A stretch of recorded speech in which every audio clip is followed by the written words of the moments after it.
You might have seen the Sony Xperia Z in a previous review, but did you know that it has a smaller twin? It may not have all of the abilities of its bigger brother, but the good news is it is still a great little device to own. Hey, it's Joshua Vergara from Android Authority. What's going on, everybody? And this is the Sony Xperia ZL.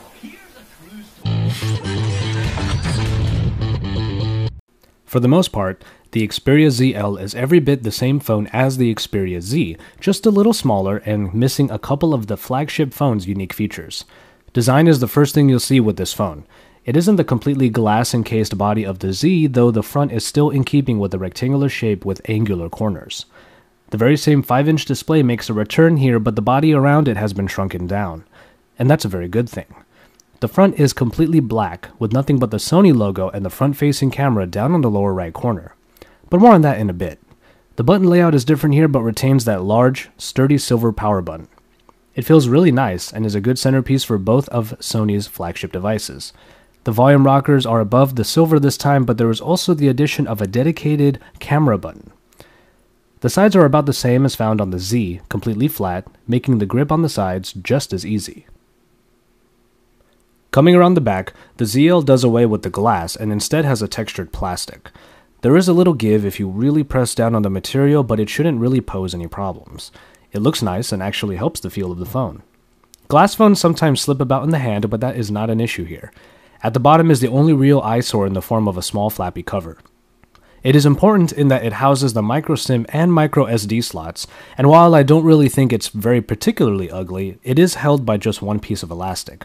Now, you shouldn't be opening it up too often anyway, but some care might still be needed to ensure it doesn't break off. As far as the feel in the hand, it is really pretty brilliant. 5-inch displays are awesome, as I have been convinced of recently, but as the phones get bigger, they get harder to handle in one hand. A Note 2 or Optimus G Pro might not be much bigger than the Xperia Z, but it still makes a difference, and honestly, I'm just not used to it. But to take a 5-inch screen and make the body as slim as possible benefits the handling greatly. The smaller the bezels get, the more attractive these larger screens will be because they won't take as long to get used to. The Xperia ZL and, mind you, the upcoming Samsung Galaxy S4 is a great example of this. I personally think that it's a perfect middle ground and is a strong suit for this phone. As I mentioned before, you get mostly the same bits with the Xperia ZL as its slightly bigger brother. This is true for the screen. You get the same TFT capacitive screen that is 5 inches large and displays 1080p resolution with 441 ppi. The sharpness is still great, while the Bravia engine built-in makes this display look like a tiny Sony TV. But it does suffer from the same problems as the Xperia Z. All of that glory is hindered by bad viewing angles. Put the phone at an angle and the display loses a lot of clarity and fidelity.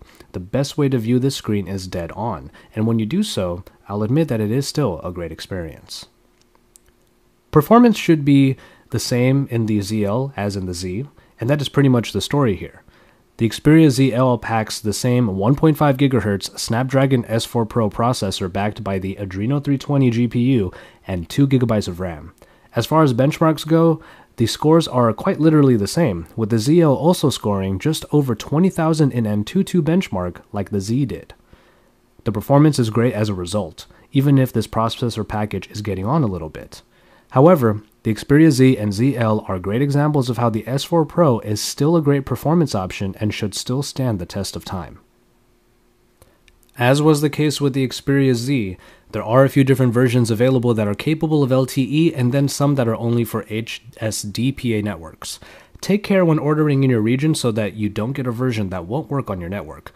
Mine works just fine on the T-Mobile HSPA Plus network. Now, I was unhappy with the speaker found on the Xperia Z with its very tinny and shallow sound profile, but at least the now rear-facing speaker is a little bit of an improvement, even if not by too much.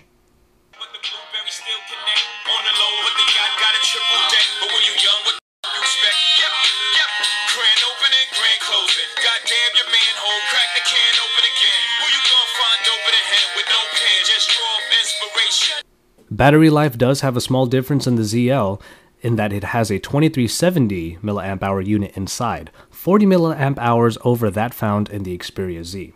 Don't get your hopes up though, that minimal increase doesn't seem to really increase the general lifespan.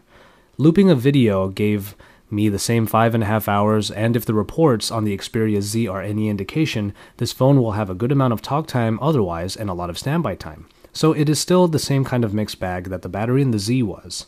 There are power savings options like stamina mode, which turns off mobile data when the screen is off, so that can all help you extend your time.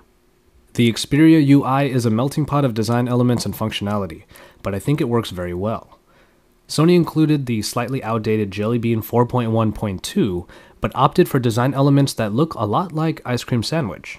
It is simple but elegant, and doesn't sacrifice features like Google Now and Sony's own Walkman application, which is a neat music player. Lastly, there are the small apps that overlay a small application over what you're doing for further multitasking. The Xperia UI impressed by being easy on the eyes but is still very usable. And finally, there are the cameras. So, that 2-megapixel front-facing camera on the lower right corner might seem a little weird, but apparently there is a reason for it. When video chatting, Sony found that people tend to look lower on the screen, well below where typical front-facing cameras are located. So, the camera placement will make you seem like you're actually looking at your caller, and thus make things feel a little bit more natural. I've yet to test it, but let's be honest. Do you ever really care where the other person on the line is looking? On the other hand, the rear camera is the same 13-megapixel Exmor RS shooter that produces very nice shots. Picture quality is more than adequate, though the typical issues with low-light situations continue here. The flash diode does a good job, however, of filling the scene without blowing out the details. The app shows Sony's experience with cameras with the inclusion of Superior Auto, which automatically sets the appropriate scene for what is in the frame. After that, you have the full HD video camera, burst, and sweeping panorama modes for some extra fun. And so, there you have it. It might set you back at least $700 American unlocked, but the Xperia ZL takes the already pretty beloved Xperia Z and puts it into a smaller, more accessible package, which is, in my opinion, its strongest suit. Sure, you might not have water resistance in this different body, but if that isn't a big deal to you, then you have a great alternative to the slightly larger Xperia Z. It feels very nice in the hand, while being one of the fastest current phones that brings the increasingly popular 5-inch 1080p display. Viewing angles aside, which I and a number of people honestly don't care as much about, there was a lot to love about the Xperia Z, and with the ZL, I think I might have found my favorite phone so far of 2013. Let us know what you think in the comments below, and don't forget to subscribe to our channel because Android Authority is your source for all things Android.